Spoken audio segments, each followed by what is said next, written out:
Just forgot to add in this, guys. But I think it's funny because when I first went to America, one of my family members told me I can marry an American girl for citizenship, but don't bring a black girl home. But I fell in love with it and I'm marrying a black girl, so it makes everything weird now.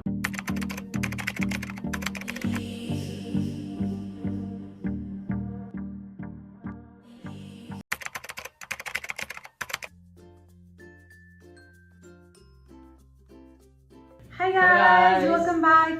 So we have a lot of questions about dating Korea in our inbox, and we're just gonna do it in a video, just in general. Things people don't tell you about being an international couple in Korea.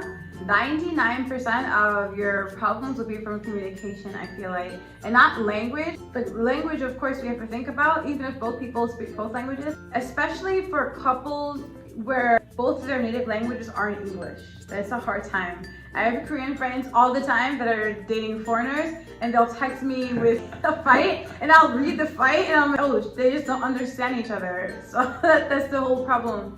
Sometimes gave her a live show. Yeah, Like they argue like on the phone. Yeah. Like a referee or something. In general, I think it applies to normal couples too who grew up from the same culture. But because we grew up in different cultures, the thought process and how we behave in certain way can be very different sometimes. So language plus different cultural background. I think every couple already, communication is a problem. Right. Just for example, if I want to bring up something I don't like, I feel like Western culture is we're very direct. Like, hey, I don't like this, can we talk about this? And that's the way I'll bring it up. I feel like Korean culture is very non-confrontational, and people have a lot of perio and think about a whole bunch of other things. Asian cultures in general, I think are Actually, yeah, Asian cultures in general.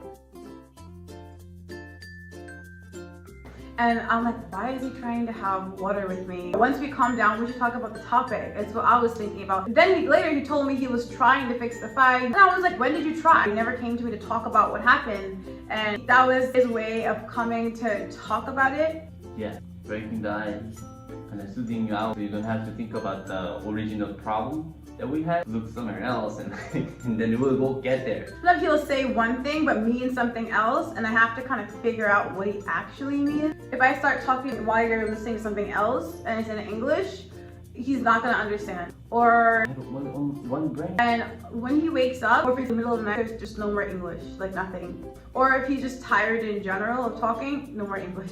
No, this is super daily, but also he uses the word grill Real. for cooking, and I thought we were grilling because he said grilling, and I pulled the barbecue grill, and then he didn't want to grill, and so we ended up arguing because I thought we were grilling. There are words that are really bad in English, but he can't feel it because he's Korean, and that's been a problem before. And I've used a slur in Korean before, and I didn't know it was a slur, and I didn't fully understand the term. And so he had to tell me that that's a bad word, and I was like, oh, okay. But yeah, it just takes a lot of patience, and just that's something people are not prepared for. I think you might hear from your people, relatives or family members, friends, some racist remarks or just anti-foreigner thing from your people, and that really stirs you up. That's definitely an issue. We don't really know until they're in this situation. And then the thing about Korea is that you're gonna hear a lot of ignorant, racist questions, comments everywhere. I mean, everywhere. Friends, strangers, like I thought we're friends. It's shocking because sometimes I have to hear these weird questions about international couples from the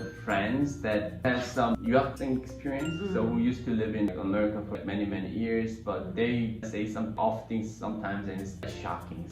Yeah. It's also hard to know his friends and more of his community. Just forgot to add in this, guys. But I think it's funny because when I first went to America, one of my family members told me I can marry an American girl for citizenship, but don't bring a black girl home. But I fell in love with it and I'm marrying a black girl, so it makes everything weird now. It's not everybody. Some people have super open-minded friends, and a lot of open-minded people. Again, this could be the case, could not be the case, but I have a friend and she's Italian. She met a Korean girl in Italy and showed her around everywhere. And she was really upset with this girl because she came over to Korea and she expected her Korean friend to show her around Korea, naturally. Something Koreans do is they'll check with their friends, hey, I'm gonna bring my friend, but she's foreign. Is it okay? They'll ask and check just so everybody knows so you don't show up, but they're like, I don't know why, but she said, oh, people might be uncomfortable, so I'm sorry, I can't really bring you around. So she just didn't really bring her anywhere. Oh, and she only wanted to hang out with her when it was just the two of them, so she kind of just cut the friendship off and was really disappointed. It was a 6-year friendship. We tried to meet 2 groups of friends, but the first 2 girls gave excuses. We're just like, okay. And the other friend, her boyfriend had seen us hiking. And all of a sudden everybody backed out and blamed language or whatever. BS nonsense. He has one friend that was really willing to meet. We had to make some new friends and we got closer to some other people together. It could happen, we don't really know. It's a really sad experience actually. You have good memories with these people, but there's barriers all of a sudden because they don't get it. International or whatever, like just talking to like people. We're just all the same people, you know? I've seen this before too. In general, if you bring home someone of a different race, sometimes you really just, you don't know. Okay, so the next one is super cliche. It's looks. Everyone knows Koreans are gonna look at you and stare at you. And I feel like foreigners were used to them. I don't really care anymore. I literally don't care. But I think you weren't prepared for how much we were gonna be stared at. First of all, I didn't believe it. I didn't believe it when she said that for the first time people keep staring at them. But why? Like, why would they stare at you? Like, that's rude because Koreans don't do that. Koreans don't do that, okay? We don't stare at each other for no reason, and it rarely happens. So it's really rude, and people know it is rude, okay? No excuses, don't make excuses, it's rude. So I didn't believe that. And usually I really don't look around people, you know, I only look where I'm going. So like I never really pay attention to other people, but so I'm like, oh shit, this is true. I never get that much attention like in my life in Korea before. I think that just not everybody's prepared for that because Koreans hate being stared at, they hate it. They don't like attention at all. So it's a quick story, but I had 2 guy friends that used to come to my events. If you guys know, I ran a little business there. We went to the Jimjilbang together. We were just hanging out. I think they also weren't prepared for it. Also so because weird. I started to realize what to do. I just stare the shit out of back at them, then they go away. But sometimes some harabaji is still looking Sometimes like they get I closer. have to like stick in my head between I them. think they were by themselves in the lounge room for a long time. I was in the sleeping area and they kept calling me out, but I was just sleeping and chilling, and I finally came out hours later. But when I went into the small lounge area, the ajumma got up and she just said, no, no, and she just did this, and she was like, no, no, you can't come in here, no. And I was like, what? Why? And then my friend ran over and it was just so fast, I don't even know what she said to them, but they heard me out and they were not gonna go in there. But every other Korean was sitting there fine. Just sometimes it happens there. And I was okay. And so we're sitting in the lounge where there are other families just chilling out. And everybody stared like crazy. I was fine with it because I'm used to that. But I could feel that they were uncomfortable. Then they were like, oh, we're gonna go on the other side for a bit. I was like, oh, okay. But I could already feel what was going on. And so I went into the sleeping boxes where they couldn't see me. I took a nap. And then when I woke up, I realized they came back out to go sit in the lounge area. So the problem was me, they just couldn't deal with the stares. Yeah, obviously I'm not going to hang out with them again because it's okay to hang out with me at my event, but not okay to hang out with me outside. Okay. Anyways, that's something people just might not be prepared for it. I've had Korean guys that dated foreign girls that came back to me and told me about it, and they were just shocked and they were like, what should I do? I was like, nothing, bro. So guys, it also depends on which Jimjilbang or Moyeokdong you go to. We've gone to some Jimjilbangs and people stared at us, but they're friendly and we had a perfect time. But there was also one in Gyeonggi-do we went to where, I'm not kidding, I was sleeping and the kids kept coming over and poking me and running, or just flat out crying when I walked past. It was that bad. At every room we walked into, the kids would start screaming, and he eventually had to talk to parents. That's like a worst case scenario. And most of the parents don't stop their kids when they do these things. But again, this is like a worst case scenario because we left Jimjilbang and we're there every other weekend, and I have a great time in the sun stretching with the ajumas. We're trying to keep it to things that maybe you haven't heard, so non-cliche things. This is kind of not, but you can pick and choose between different countries. We could just literally go back and forth, grow our plants, go to the beach in Guam, go to New York, do New Yorker things, I don't know. You can come back to Korea when we miss Korea and walk around, cafe, hop, food, yeah, so it's just really nice that we can kind of go anywhere. It's actually an amazing feeling that you have families like here and there in the globe. It kind of makes you feel more global. Everyone feels like your family too. Yeah, if you have a family, then a bunch of languages, a bunch of culture. His mindset is totally different than mine. Growing up in a homogenous country is just really different from my Western mindset. So it's really nice to have two totally different perspectives and angles on things. It makes you just think more. It makes you think outside what you think is a normal thought process. And for culture, it's really nice that we don't have to comply with everything from one culture. Because there's some things I hate about Western culture, and there's some things that I don't appreciate. Right. For my culture, you can just pick and choose. Or even for marriage, you're talking about weddings, and a lot of the stress that comes with a Korean wedding, you don't have to worry. It's a lot of stress. I don't know if people know. Like if we think about a family, Western culture can be a little bit too liberal sometimes. There's safety to think about. Guns, I don't really want to be around all that, which is what we're doing out here. So it's nice that I can not live in a place where that happens. But then also if we had a family, Koreans are very hardworking. The schools are they drill their students. Every day Right. you have to stay there like until 10 p.m. That's It crazy. was mandatory for my time. But then we had a family, I don't want my kids to necessarily go to college in Korea. I think they better go to college in America. I don't want them dealing with the toxic Korean beauty standards, and the stress of being a Korean student is a lot. It's a very stressful Right. society. So I think if you mix these things up, you'll find something that's much better in between. It's just Yeah. nice to just pick and choose. Next thing is a little gloomy. You cannot be sure about your family's reaction when you bring someone foreign.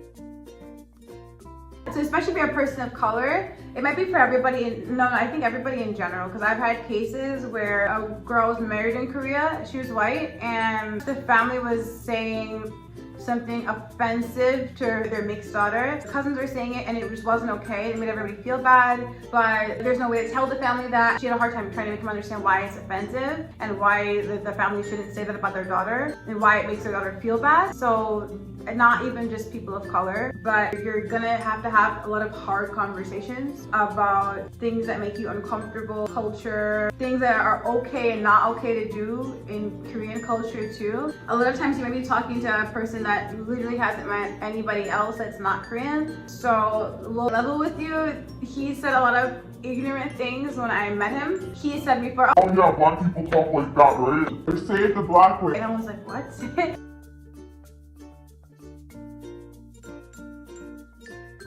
He had a good heart, and you have to keep reminding myself, okay, be patient, be patient. How can I explain this? How can I say this is wrong and you shouldn't say this and this is why? Because he literally just didn't know, and just sometimes it's like that. It's just so different. And so we spent a lot of time talking about different things. I mean, I gotta be honest on that because as a person who grew up in a homogeneous society, there are a lot of limitations that you can comprehend when it comes to outside of Korea. It's really hard, I feel like, to make people who grew up in a homogenous country like Korea see another person's perspective, but it does take time.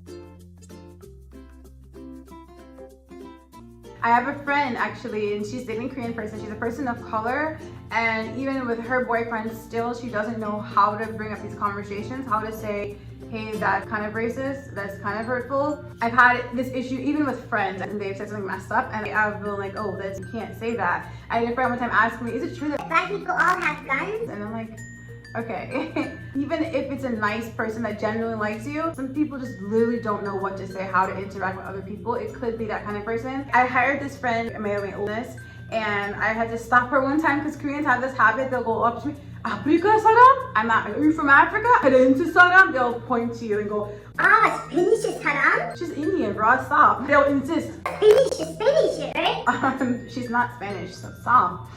The conversation, okay, why is it rude to assume her identity? Things like that. And sometimes it's something really hard to explain. It took me asking myself as American. I thought these things are normal, but they're obviously not normal for people in homogenous countries. How can I relay the information? We had to realize that there are limitations for us to comprehend because it's not our culture, you know? Like when someone explains you something, just listen.